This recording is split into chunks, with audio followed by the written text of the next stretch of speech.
Bardghost Isu, welcome. Hello. Where are you from, by the way? Real life or in game? Real life, like what country are you from?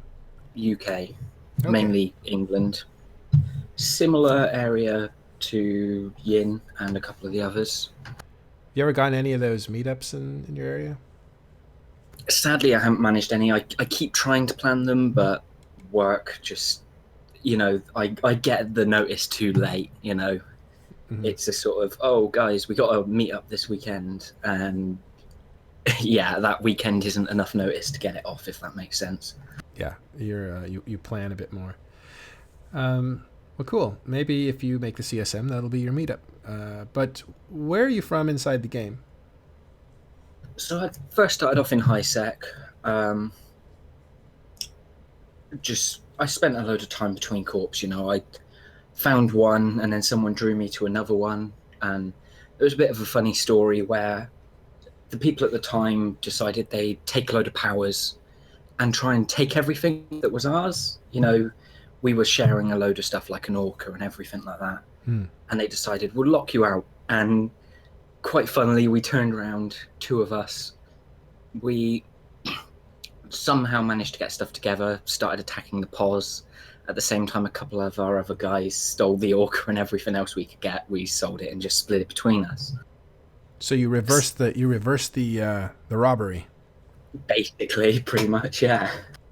So that was always quite a fun one. But it's also something like whenever I go to join a new corp, I have to explain, yeah, this happened, but it was a sort of we had to turn it on them because they were trying to take stuff from us. Is that because when you apply, people say, "Hey, I know who you are. You stole this thing and sold it." No, not exactly. There's just certain mails in the API history that show a lot of coordination about stealing Ah, stuff. So I see. sometimes it will come up. Right. So the people that don't know, when you apply to an alliance, they do a background check, and your email comes up that's been in the game, and that can show like this collusion and doing stuff that's kind of shady, and so that's why you had to explain it, right? Pretty much, yeah. I know one of the first people I went in with said he felt he was taking a lot of a risk, but at the time he was obviously starting the corp up, so it was a sort of it was worth it. And then obviously as time went on, he did say, to be fair, I feel I made a good decision. Yeah. All right. So are you between two corporations now? You were saying? No, I'm not anything major in my current alliance. I'm just in the one corp, and I just do bits of FCing and stuff around about Provi when I feel like it. Yes, we have quite a few people this year, and it has been internal discussion.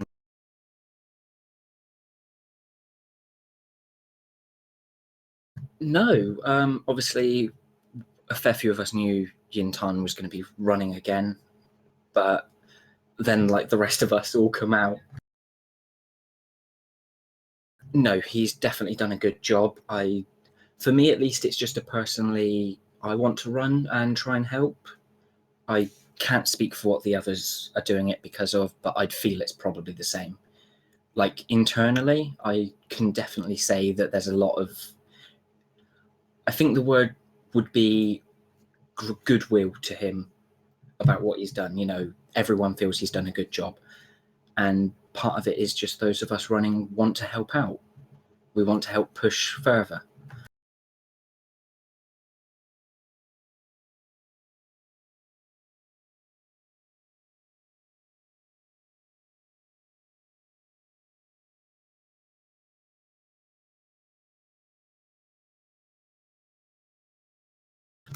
So quality of life it's a big deal for me. I know I've had a couple people say stuff about if you don't do UI UX design, you're not going to know what it is. But in response, it's I've been ahead of an alliance at a time, which did fall apart for reasons. Um, and I've done bits of corporation management. I've done stuff in between, and there's points where I felt the UI is severely lacking. I mean, you get the basic stuff like alliance bookmarks, any guy from Provi would tell you that we could do with more quality of life stuff based around standings and everything like that, because we've used all ours up. And I mean, even the small alliances have. And then obviously there's stuff, I know few colorblind people in game who still have a few issues. Well, a few is an understatement, but they've still got issues with the UI. So And I have had a few reach out to me about it. yeah. So it's something you're sensitive to, or it's just you're in touch with people who have issues and they need representation. I want to do what I can to help them, especially stuff like colorblind people. You've got obviously translation where it's lacking in places where people want to play the game, but they can't, or at least it's harder for them to, just because of a disability or a different language. Mm-hmm. Well, that's interesting. But you don't have a disability, or do you? No, not personally. So, from what I read, you're in Providence. You do a lot of everything. It sounds like. I've obviously got my focuses. I from time to time, it's not as much anymore. But for about a couple months back along, I started doing a lot of FCing, and now I'll do it less commonly, but I will still kind of get involved. I get in a bit of industry. I'll do some ratting. I try to do stuff just to try it out. If I enjoy it, I obviously keep doing it. Mm-hmm. You've been playing since when? Mid 2014, I think. Was it the Cruis release? I don't know Prius? exactly. Cryus, sorry. Yeah. Yeah, that I was the think I industry joined. upgrade. Yes, that's the one. I joined, I think it was about 2 or so weeks after that. But I've been playing That's probably my favorite on. soundtrack, by the way. It Uh, was quite a nice one, yeah. I don't know my favourite because it's been a while since I've listened, but uh, there is some great one out there. I'd been playing with Trials for a bit before that, but I at the time I was still young, still had to make some money, and once I'd got it together, I threw an account in and went, right, I'm playing this, and it's something that I've really enjoyed ever since.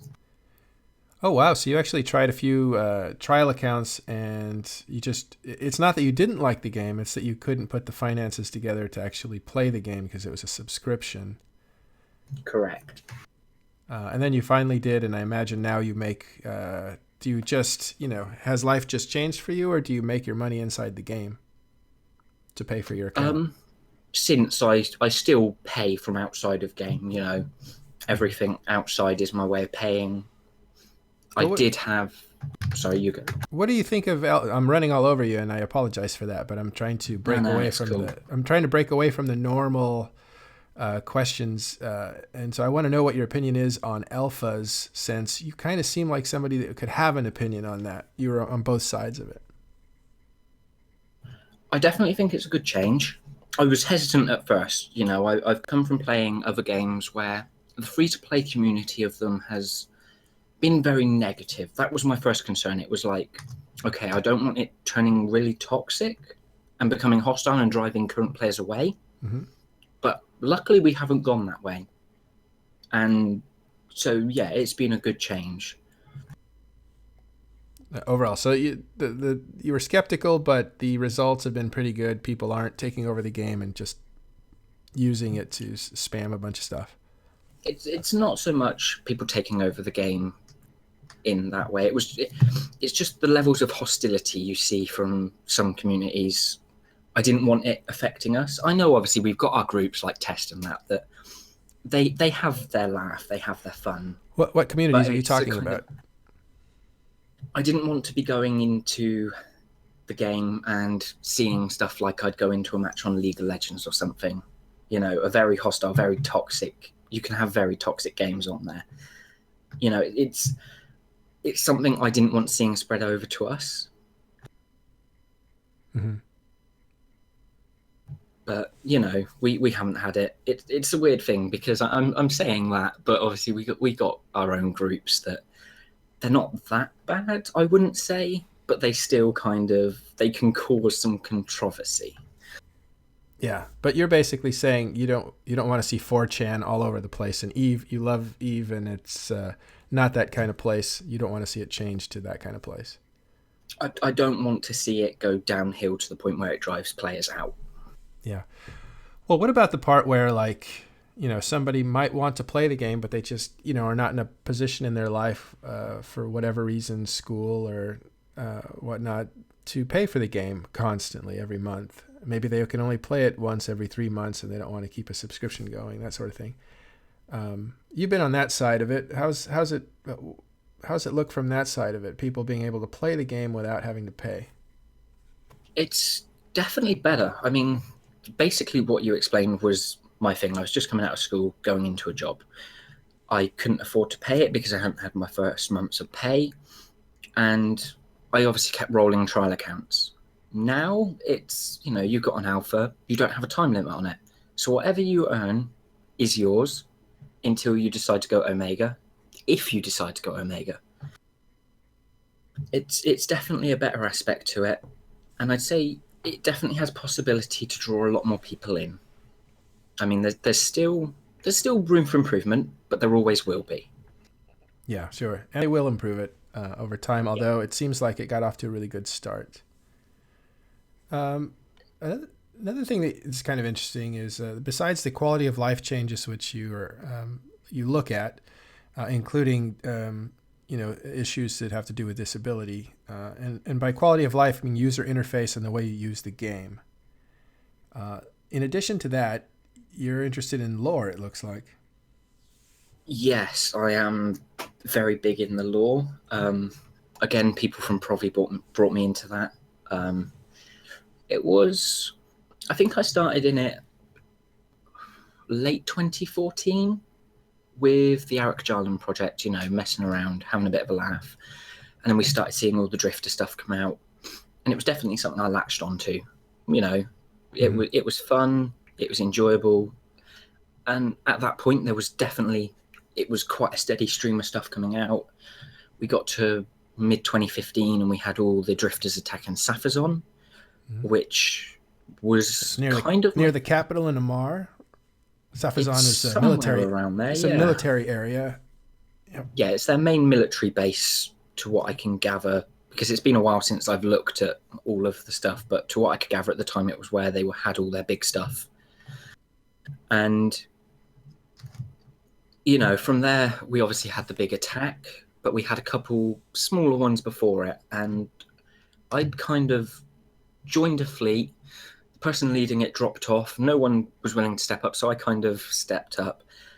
Basically threw ship after ship at the drifters, like just trying to kill them. And then I had someone from Pi and CVA. Two of those guys contacted me and were like, "Yeah, we've got big fleets coming on the way up. Just keep hitting out at them till we're there, and then join up." And that was like oh my god, I've just been messaged by two people in some pretty big alliances.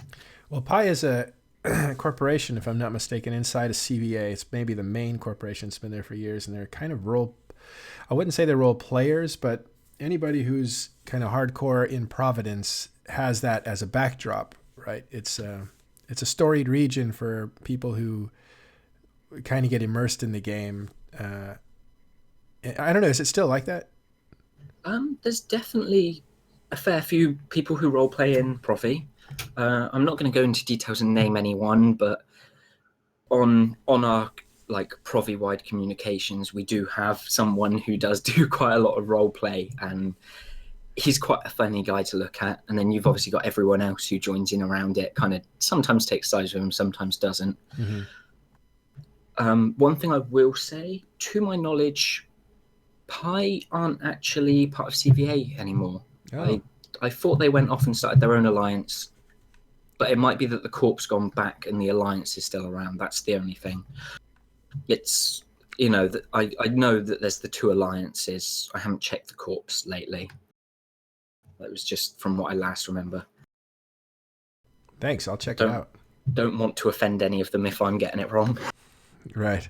But they were affiliated with them at one point. At one point. Yes. Yeah, it's two organisations, and from what I saw when I was doing that, they still work closely together. Um, Pi, they're they're the main sort of role play guys. You know, they're in the Amar militia and they do all of that stuff. Yeah, it looks like they started their own alliance. You're right. Okay, that's fine. I just wasn't sure if they'd gone back or not afterwards. Nope. They're still there. I guess they did that in. Well, they must have had it a long time ago in 2008. But anyway, my facts may be wrong. Thanks for correcting me. Do you? No, it's So lore is something that is just kind of you would want to see it more incorporated into the game or something. yes. I mean, what they're doing now, I mean, with like the constant releases of bit of news, you know, Kyanite Plague, all of that going along, it's definitely building up to something, and that's where I'd like to see lore more prominently and more often. You know, I don't want to see it be a sort of it's the Drifter storyline where it's just bringing in new changes, new stuff over the course of a couple of years. I'd love to see Eve more. I can't think the word. More activity going on. You know, not just us, but I'd like to see NPCs more active and more stuff about the planets. You know, make it feel like there is an actual big universe around us. Right. So you feel now that you can, you have to really try to get immersed. Like you would want to see it become easier to get immersed. Whereas, I don't know, you could see um, that there are millions and hundreds of millions of people in these areas, and what you do does affect them, and Yeah, just more right. detail in that way. Right now, it's a sort of you've got to have an interest in getting into the RP and lore side of stuff to be getting into it. You know, you've got to have that interest. But I'd like to see it as more of a it's there. Even people who aren't so much interested getting into it know that it's around them and there's a big story around them. And you know, there's a whole world. It's not just Yeah. Do you like being there in Providence? definitely a good place. Um, it was originally my old alliance. It was only going to be a stepping stone, but when we disbanded that, I come down to Provi, and it's been an amazingly enjoyable place since. You know, it's it's not full-fledged nullsec, I wouldn't say, because it's still relatively safe for people who want to come down when they're neutral. You know, we obviously don't shoot anyone who's neutral or blue compared to places like Delve with the Goon Swarm and PL space, where if you're neutral, you're going to get shot. Mm-hmm. It presents its whole bunch of challenges, but it also creates a bit more fun for us. You know, we could have someone come in, and as long as you're all right with losing ships, then that person that comes in could be hostile, even if they're neutral, but they might not be.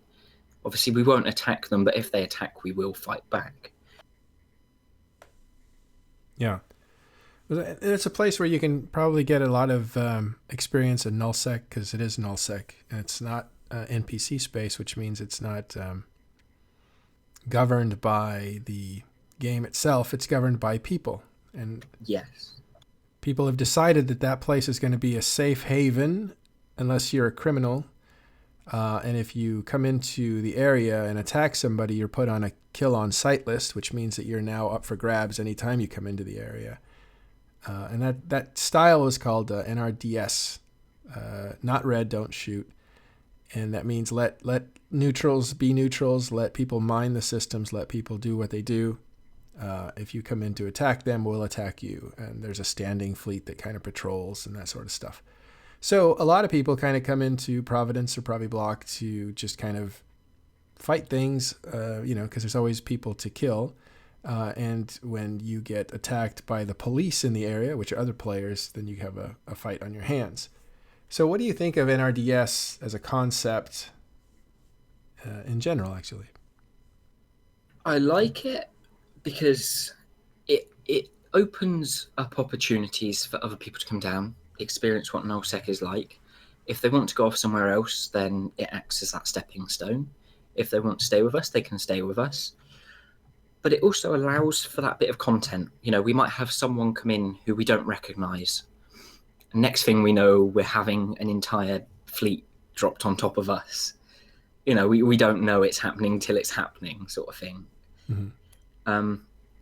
Obviously, one thing I would obviously say is, going back to the quality of life stuff, we've used our standing slots. We have to use that kill on sight list.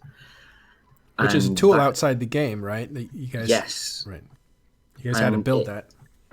Yes. I don't know exactly who built it. I'd assume it was someone in CVA, but it's a pretty good piece of kit. And yeah, it had to be built because we use standing slots. And from there, sometimes that also kind of, it makes it quite fun because we'll be in a fleet and, you know, I don't have the full list that CVA have got. You know, there's slight differences in our standings lists. So I'll be turning around and going, is that neutral red or are they neutral? And everyone will be like, they're red to us. So other people will be like, no, they're neutral. So it can create a bit of, it's chaos, but it's a sort of fun chaos. You're there like, can we shoot him? Can we not? Just do it anyway. Don't take the risk. When in doubt, shoot.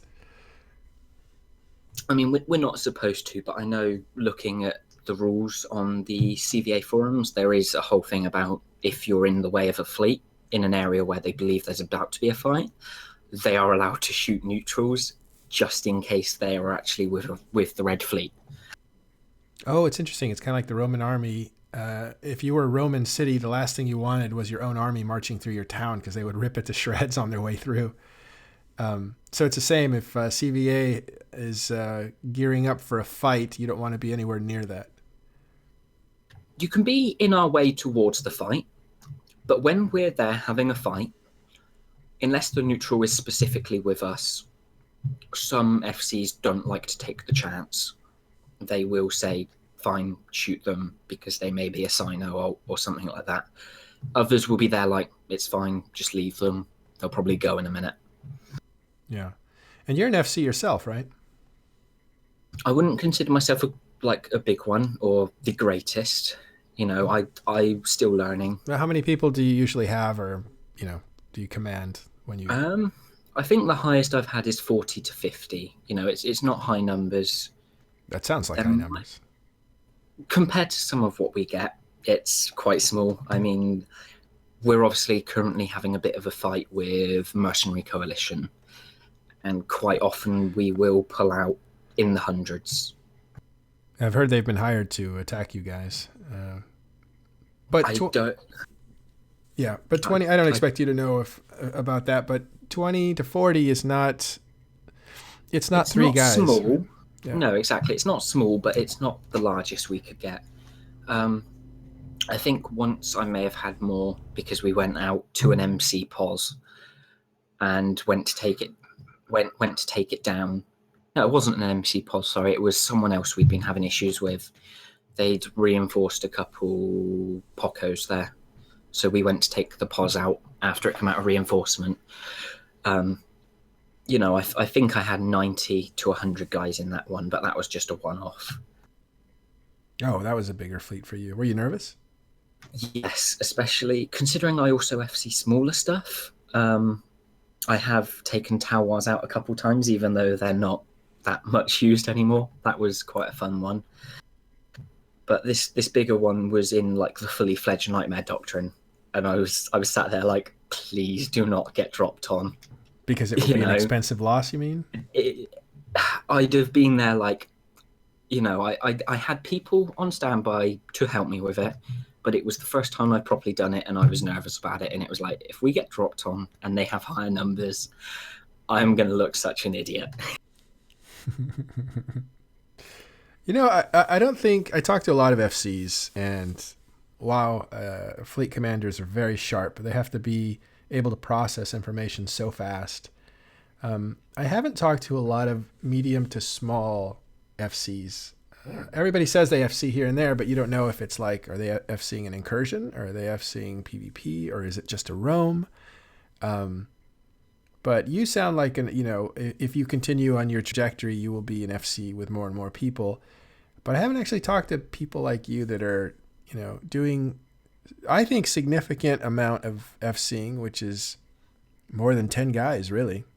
10 guys is even something, is you're responsible kind of for 10 guys' equipment. But when it gets to 40, you're now responsible for people you may not know very well. That's true, yeah. Like some of my guys that I FC with will come from my alliance. Some will be an alliance we work very closely with within Provi. Obviously certain alliances have other ones they work close with. But not all my numbers come from there. There will be ones that I get from other areas of Provi that I don't even know who they are, but they come in. And there was the time going to the towers, we went down to catch while Test were there, and we were camping the gate next to their home system, and like all the guys in fleet were bloody amazing. You couldn't have asked for better. And we killed a battleship, almost killed another one. Next thing we know, we have Test bringing a dreadnought and a Rorqual through the gate just to kill us. How'd that make you feel? Ecstatic, to be honest. At first I saw them and I thought, oh god, we're gonna die. And then it was like, wait, hold on, but Test have just brought a dreadnought and a Rorqual through to fight us. We're in Towers. You provoked them. Obviously they took notice of you. Yeah, I mean that there's also that, it's not just a nobody, they have taken notice that we're here. Yes. So you must feel like in some way you registered, like you made a difference. Yeah, it definitely felt like that. That's really cool. Well, we're kind of near the end of the interview. Is there anything that we didn't cover that you would want to talk about? I think we've obviously covered law, quality of life. The other thing I would say is, one of my other things is I'm willing to listen. I'm not going to be the sort of person that turns around and goes, oh, you come from such and such space or such and such alliance. I am going to listen to an idea, no matter how crazy it may seem, and at least hear it out. And then say, okay, that's a nice idea.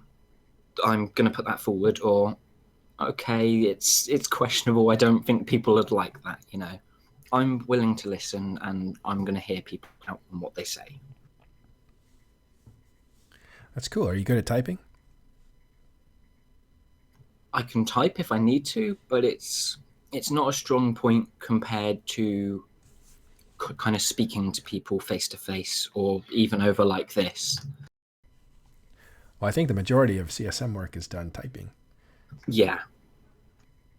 I can type stuff out if I need to. I think the main problem I have is trying to pick something to type on. If you told me just to type something out about Eve, I wouldn't know where to start. But if you told me to type it out about Provi, then I could start, because it's more of a focus sort of area.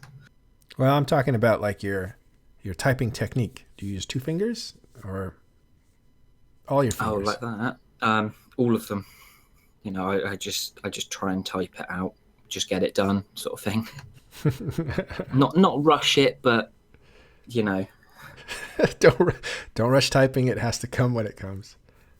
Well, the times I do try and rush it, I'll look back and I'll go, spelling mistake, spelling mistake, spelling mistake. Oh, yeah, actually. I'll maybe 1 or 2 times slip a couple keys as I'm moving a finger and do it. But if I don't rush it, it's normally perfectly fine. Yeah, I'm joking with the typing thing, but it is serious. Spelling errors are annoying, especially when you're dealing with people from other countries, because they actually don't understand what you're saying. Whereas people who know English would be like, "Yeah, I think I know what he was going for." But that said, I have in my history playing Eve found a lot of people who speak other languages and can type them somehow have better grammar than some of our Right. English speakers. It, It was, I had someone in my old corp and he turned around and went, sorry if my English is appalling. And we were all just there like, you're doing it better than us. Don't yeah. apologize. You should apologize for doing it too well and making us feel bad about it. Yeah, they're precise. I think if Yeah, you learn it as a discipline. It's different than if you just grow up with it all around you. I think, yeah, definitely. especially on paper. Well, cool. Good luck with your run. Um, you're a young man too, right? Yeah. Uh, Only 18. Yeah. Still pretty young. So you picked up Eve obviously when you were a teenager. Yep. Just coming out of school at 16, going into a job. And from there, I've stuck with it. And I hope I stick with it because it's one of those things that you sit back and you think, what would I be doing if I wasn't playing it? It's that much of my lifestyle right now that, you know, It's not like if I wasn't playing Eve, I'd be in prison by now, kind of thing. no, not that sort of thing, but Eve is one of those things that, like I said, it's part of the lifestyle. I I don't know what I'd be filling my time with when I'm not playing Eve, In other words, you can't imagine not playing Eve. basically. Yeah, that's awesome. Well, thanks, man. Appreciate it. Good luck with your run. I appreciate the interview. It's been great help. Thank you for doing it. Oh, you're welcome.